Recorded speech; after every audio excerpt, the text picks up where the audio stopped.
Everybody, it's Neil, and we are replacing this today. So we'll show you guys what it looks like. We're just going to try it over here at first, and we will show you what it looks like. You going? Okay, so obviously it works. Look at all that water coming out of there. So we have the pump here, and we haven't connected it fully. We need to put on some Teflon tape or whatever on there, but you can see the 1.5-inch pipe. Now this is a tremendous amount of water we're getting. We're just sucking it up from the lake here. There's a cabinet here. This is what we're going to be using for our sprinkler system. But super easy to set up. I mean, we just kind of have to temporarily connect it up on the wires here.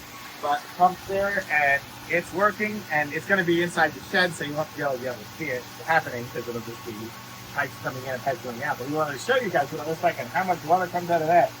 Super easy to do. And I'm going to say this one here looks like a winner.